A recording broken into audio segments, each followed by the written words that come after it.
dark matter is a discovery by astronomers that there is a huge amount of the universe that we can't see. It's not visible, but it's there. We know it's there. And in some ways, I think of a lot of what's happening in healthcare as kind of dark matter. It's unseen, but it's there, and it's very, very powerful. We tend to see just the light of healthcare. We see the goodness of healthcare, the potential for helping.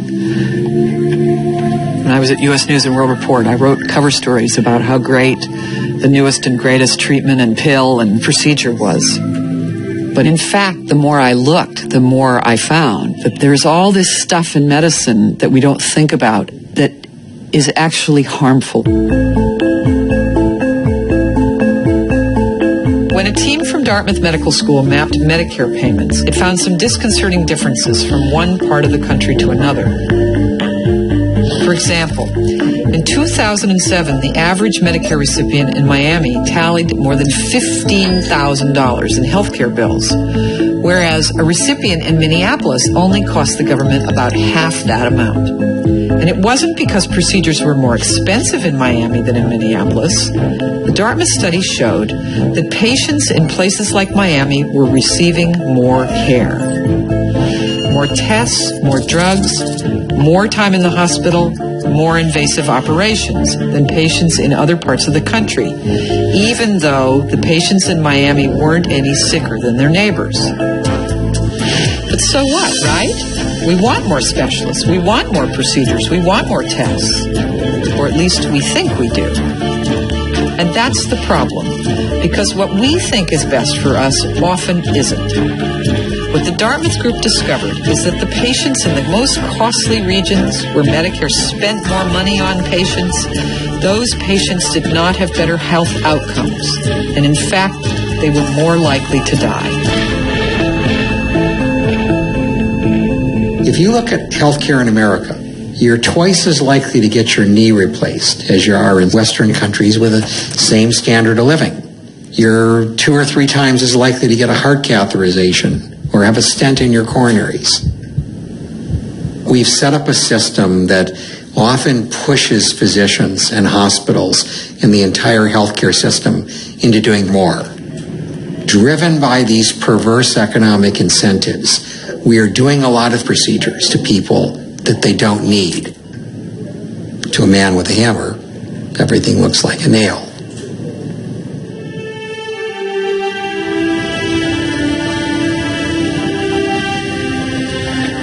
Okay, ready? Now you want to get the scissors?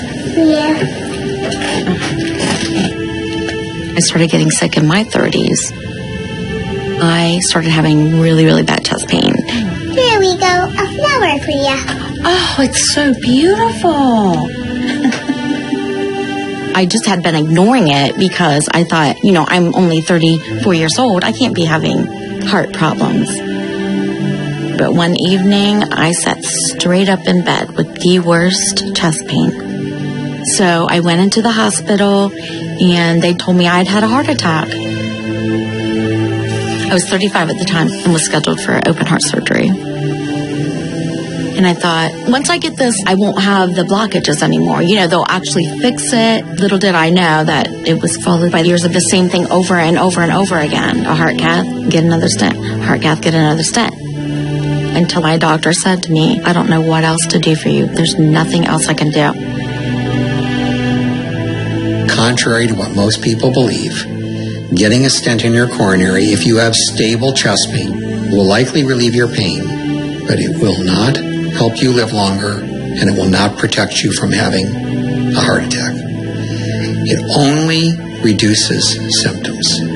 And the problem is that some of those procedures will lead to bad outcomes. I'd started doing research about where in the United States do I have to go to get the best heart care. And ironically, it was only 2 hours away at the Cleveland Clinic. How are you? I am great. Look at the thinness. I know, you look really I have good. lost, since last year, I've lost 21 pounds. Oh my God. Yvonne came to see me when she was sort of at her wit's end. She had bypass surgery at an early age, 27 cardiac catheterizations, and well over 7 stents. Deeper. This is just an unbelievable amount of stents and cardiac caths. I'm sorry, it's going to get pretty tight, huh? I'm sorry. I can't tell you how shocked we were when we saw her the first time, because here was a young woman whose diabetes was not well controlled, her cholesterol was never well controlled, and her high blood pressure was never well controlled. Were you normally for me? If someone had talked to her, I think someone had really teased out her chest pain and her shortness of breath, I think many of her cardiac catheterization and stents would not have been necessary. You have all these stents, and these stents, once they go in, they never come out, and they're part of you. Now we're kind of dealing with the consequences. When you reward physicians for doing procedures instead of talking to patients, that's what they're going to do, is do procedures. The vast majority of doctors in this country are paid by a fee-for-service system, and that simply means that they get paid for each office visit. If they're surgeons, they get paid for each procedure. If it's a radiologist, they get paid for each CT scan that they deliver. If I spend 5 minutes with you and then put in one of these stents, I'd probably get paid $1,500. For me to spend 45 minutes on an established visit with a patient to make sure they're doing their exercise, make sure their diabetes is going okay, and to try to figure out what their true problem is, probably get paid $15. It's a completely irrational system. Fee-for-service rewards physicians for doing more. It doesn't reward them for doing a better job. It doesn't reward them for keeping their patients healthy. It rewards them for delivering more care. I was trying to figure out how much Yvonne's care would have been over the years, and I think it's well over $1.5 million. But it's more than cost. It's just so much more than money. The psychological trauma of every one of those multiple cardiac catheterization, every time she had a chest pain coming into the ER. And unfortunately, there are lots of Yvonnes out there.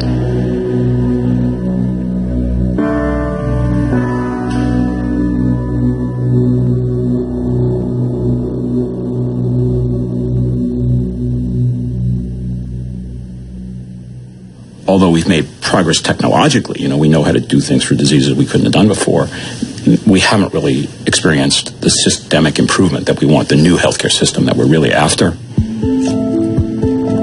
We pay for fragments of care, a doctor visit, a hospital stay, a lab test, an ambulance trip.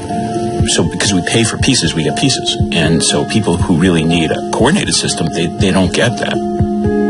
Medicine is very siloed now. Medicine is very specialized. And this is really a big problem when you go to the hospital, because there are so many different people who lay their hands on you. And if they're not talking to each other, you can't necessarily get the right diagnosis. You can get repeated tests. You can get things happening to you that put you in harm's way because nobody's really keeping track of you as an individual patient. A recent study found that 187,000 patients die each year from harmful care in the hospital, which includes medical errors and deadly infections. Based on these numbers, this would be the third leading cause of death in the United States, just after heart disease and cancer.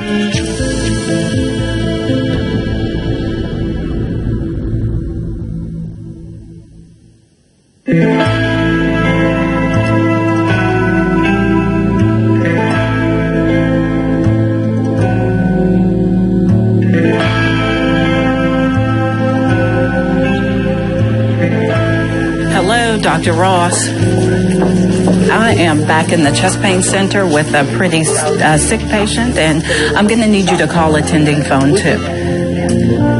The emergency department is the safety net of health care. We see a lot of the chronic conditions that affect many Americans that have gone untreated for sometimes months, but sometimes years.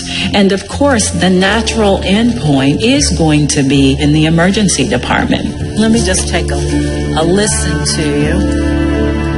It would be so wonderful if their chronic health conditions could be prevented through effective primary care.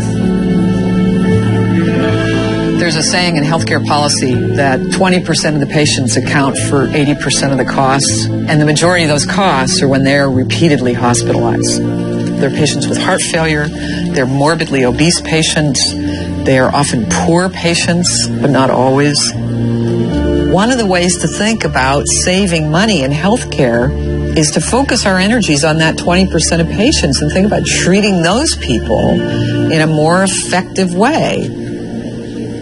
I just want to review this pain. It's here, right in the center of your chest, okay? And is it still traveling into your neck? It's traveling down my arm, my neck, and my head and ears, buzzing and ringing. Okay. What was it, Mr. Litton, that finally made you say, okay, that's it, I'm going to the emergency department now? Well, see, I've been to the emergency department a few times before, and the last time I was having chest pains, not like this, it's a lot worse. They sent me home with them. How long ago was that? That was, what, a month and a half ago? When I had my first heart attack, did the cardiac catheterization, put the thing up there, and then put a stent in my heart because I had a clogged artery. And that worked for a while. I mean, a couple of weeks, I felt like I was okay. And then all of a sudden, I started getting chest pains again. So here I am going in and out of hospitals, finding out what's going on.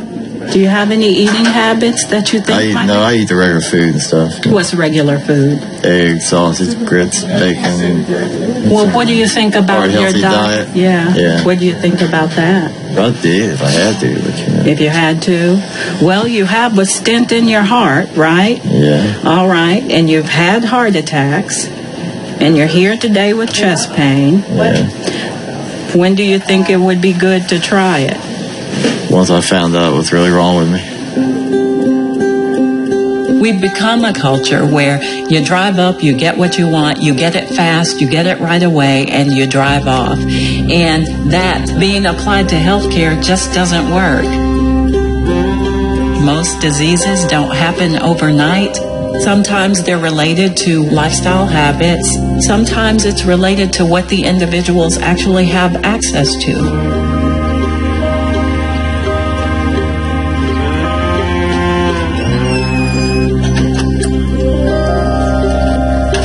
I have no health insurance. Sometimes I go to the hospital, and that's the only health care I ever got. I never had a personal doctor, family doctor, nothing, all my life. I stopped taking my medicine months ago because it's too much, can't afford it. If you go out and buy a heart-healthy diet food, it's going to cost you more money than anything.